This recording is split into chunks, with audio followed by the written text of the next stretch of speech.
Welcome students to my Understanding Rhetoric lecture. So what the heck does rhetoric even mean? Rhetoric is often referred to as being argumentative or persuasive. Rhetoric is often used in a negative connotation. You might hear someone say, he is just full of empty rhetoric. Kind of means he's just full of BS. For this class, when I refer to rhetoric, I am referring to effective communication. So think of all the times that you've tried to communicate effectively with someone. You may have been telling a story, giving somebody directions about how to get somewhere, explaining differences or similarities between two or more things, maybe the difference between a movie and a book, or two different songs, informing someone about a particular topic, or yes, even convincing or persuading someone of something. So whether you are informing, describing, or attempting to persuade someone, there are several aspects that you should know in order to be effective. And then when you take the time to consider these aspects before you attempt to communicate with someone, you can be a much more effective communicator. And these aspects that I'm going to talk about are called rhetorical key terms. They're really important terms. I'm going to be discussing them throughout the rest of the semester, and they'll really come into play when we're talking about your research paper. Okay, so all of these definitions of terms, obviously she didn't invent them, but I really like the way that she defined some of the key terms. So I'm taking them from the book Mobile Technologies and the Writing Classroom by Claire Litkowit. I have no idea how to say that name. That's just a guess. Okay, so the first key term that you need to know is your audience. This includes spectators, listeners, and or readers of a performance, a speech, a reading, or printed material. So anything that's made for somebody else, that is your audience. So there are two different kinds of audience. One is the audience that's assembled. So that means it's the real life people reading a text or watching a show or any other medium at any given time. So just think of it as the actual audience. People who are actually reading the book. And then there's the audience addressed.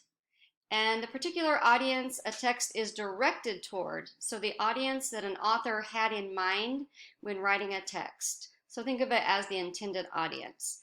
So if I write a children's book, it's, my intended audience is children, but most likely parents are going to be reading it too. So the parents might actually be the actual audience at the same time as the children are.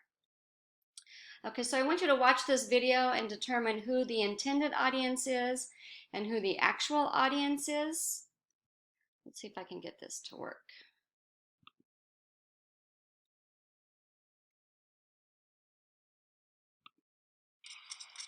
A quarter cup at a time.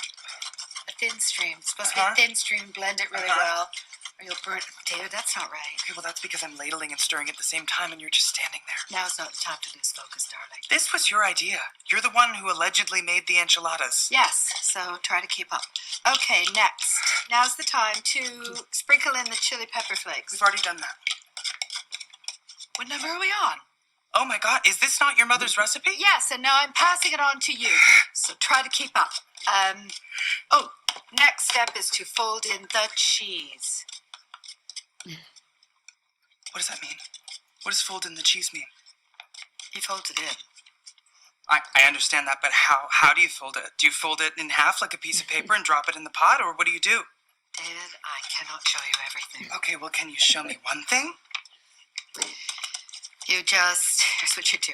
You just fold it in. Okay, I don't know how to fold broken cheese like that. And I don't know how to be any clearer.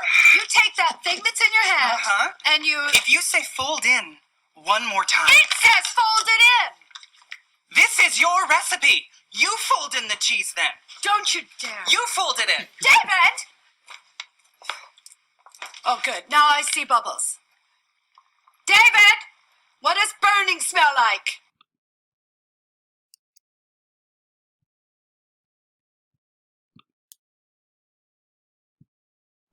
Oh my gosh, I love that show, Schitt's Creek. If you haven't watched it, I totally recommend it. I'm waiting for the last season to come out on Netflix, but that was one of my favorite clips. I was so excited that I was able to include that into this lecture. So I hope you guys enjoyed it. I tried not to crack up too much while I was watching it. It's probably the 80th time I watched it, so sorry about that. It's a hilarious clip. And I think that ends our, yes, that ends our section on audience. So I'm going to stop here. This is going to be a quick 5-minute video. There's going to be a lot more on rhetoric, but this is our number one key term. And I'll see you guys for the next video.